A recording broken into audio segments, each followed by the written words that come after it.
Hey guys, it's Ellen here. Today we're going to learn how to draw and paint some gourds. This time of year it's getting to be fall and gourds are everywhere and they're really fun and easy to paint. I'll show you how I draw them out and just wash in the greens and yellow oranges, especially these little bumpy gourd. They're kind of fun. Very simple. So if you have any questions, leave them in the comment section. Also, don't forget to check out my Patreon. I have exclusive tutorials over there weekly. And my other channel, the acrylic channel, the amazing art channel. You can find it on my about page and my description box. So let's get started. Okay, I'm going to start drawing out the gourds. I'm making this curved, oblong shapes that you see gourds are, and then the stem. And then you make the squiggle line right in the middle going downward. I'm just going to draw a few gourds to get an idea. Again, the same kind of wobbly squiggle shape, and then these little raggedy, jagged lines going down the middle. I have like 3 of them. And this one's more of a curvatured gourd with the little bumps all over it. You're just drawing little bumps. But basically, when you paint it, we'll just be painting like little blobs that go around it. So I'm just drawing out the little bumps just to get an idea of the gourd. And then we'll do drawing another one. Again, it's just like it looks like kind of like a rounded teardrop. And you put those little jaggedy lines, the 3 lines in the middle. And this one's more like a side view of if it was a gourd on its sides facing forward.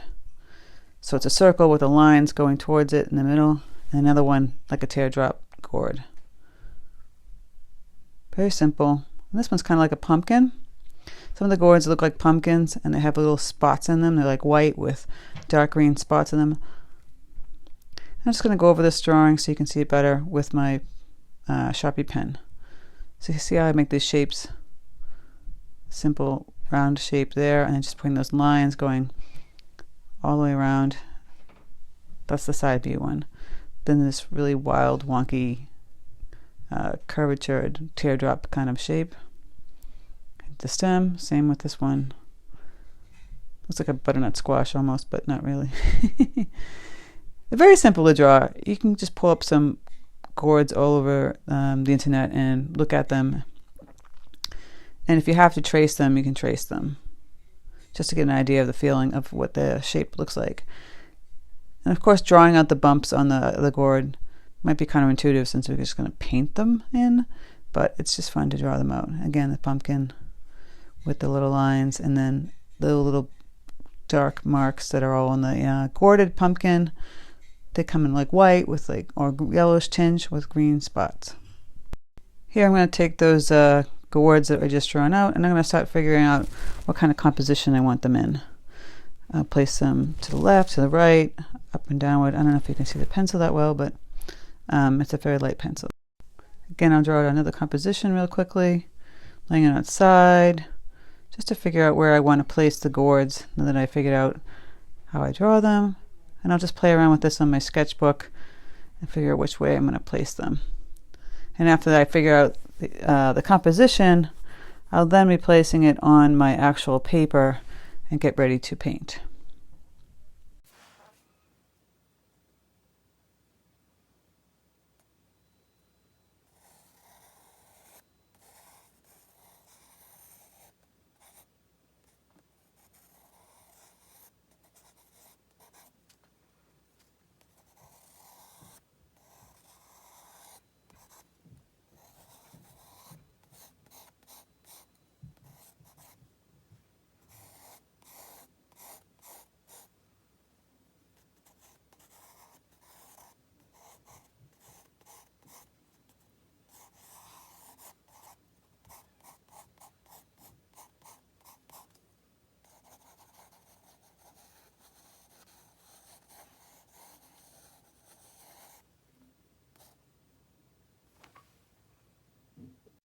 Okay, now that I've got it out there in the sketch, I'm going to use my paint brushes, maybe a Princeton long round, but definitely the Grumbacher number 10 brush I'll be using, and I'll be going just flushing in the paint color.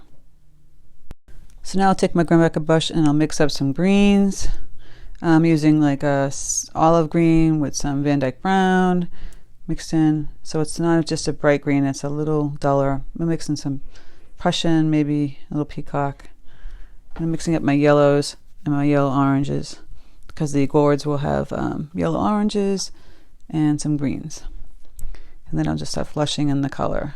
I'll start by putting down a nice yellow base in the beginning of the lying down gourd.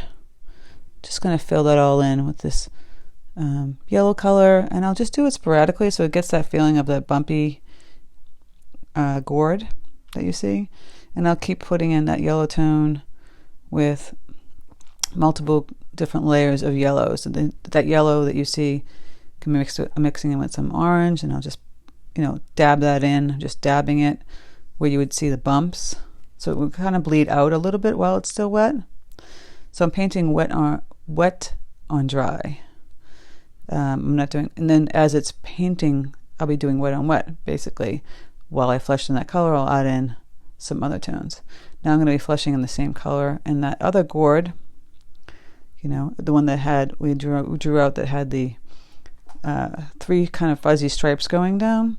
The top half of it will be a yellow-orange, and the bottom half will be the dark green. And then the stripes will be like a palish light green.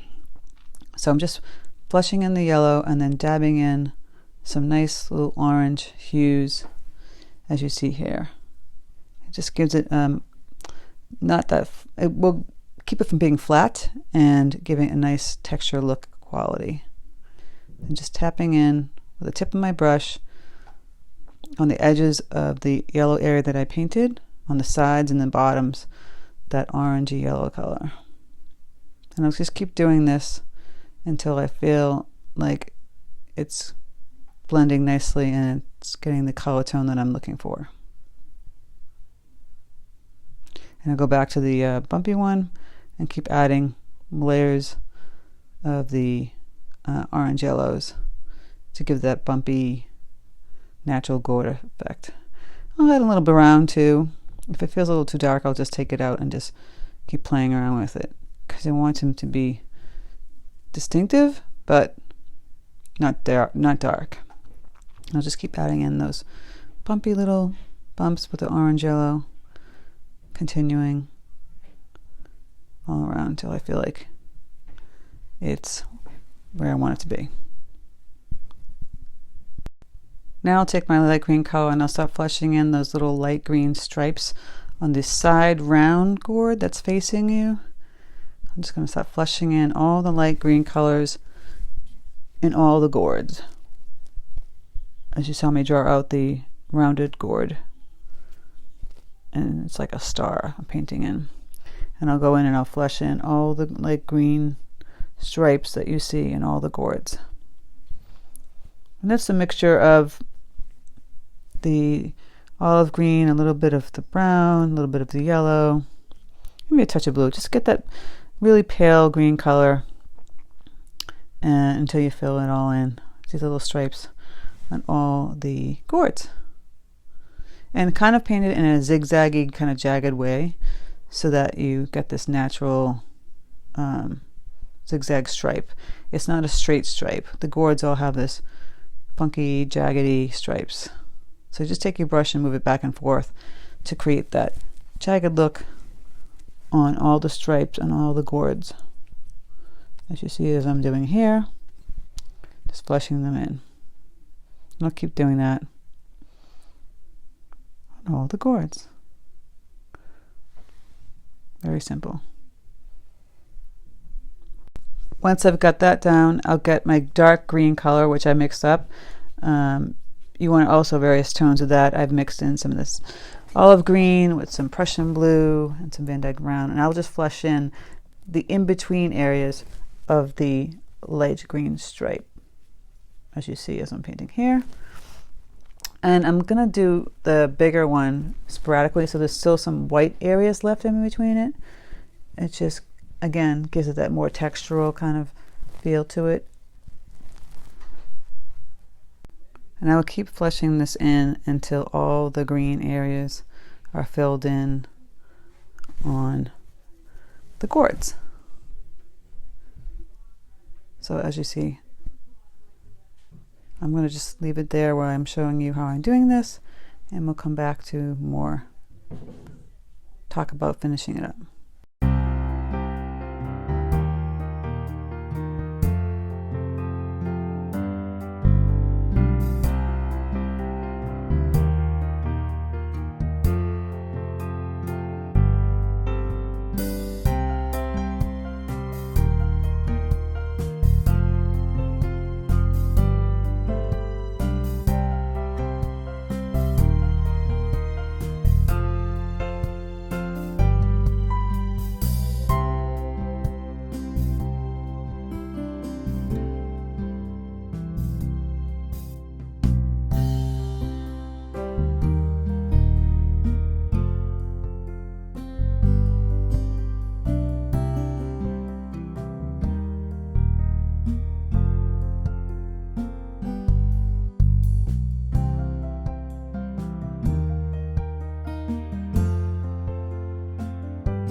Okay, so you saw me flushing the greens. Now I'm going to be dabbing more of the yellow oranges, different tones to create that bumpy gourd look. You see, I'm just dabbing in, making those little bumps with this orangey yellow color up top all around, just to give it that funky gourd look, you know, they're really bumpy. And then just add different tones. You can throw in a little teeny bit of brown, just more, you know, some deeper oranges, some lighter oranges, and you're just dabbing your brush up and down that kind of stripe area in the gourd and creating that. Then I'm going to grab the dark green and put in the stems of the gourd. Some of them have dark green stems, some of them have brown stems, but this one has a dark green stem.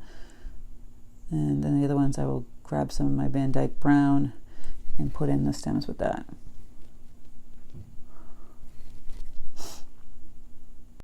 Here I'm just going to add in some more deeper yellow and orange going down the gourd to make it more vibrant.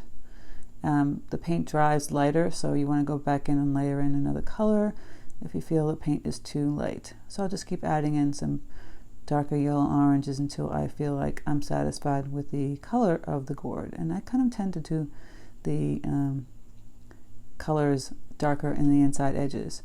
And this gourd has a funky yellow-orange stripe going across the top half area.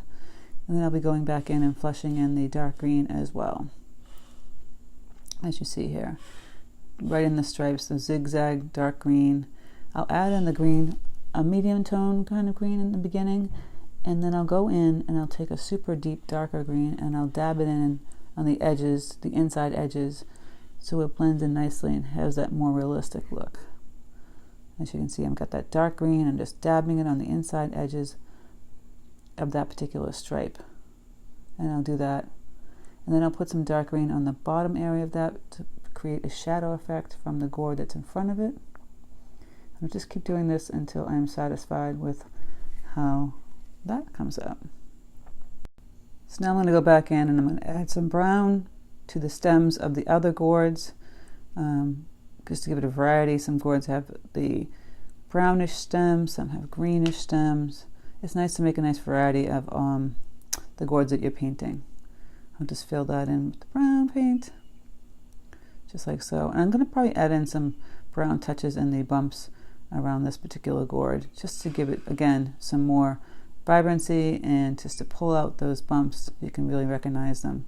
That's that bumpy kind of gourd that you see this time of year.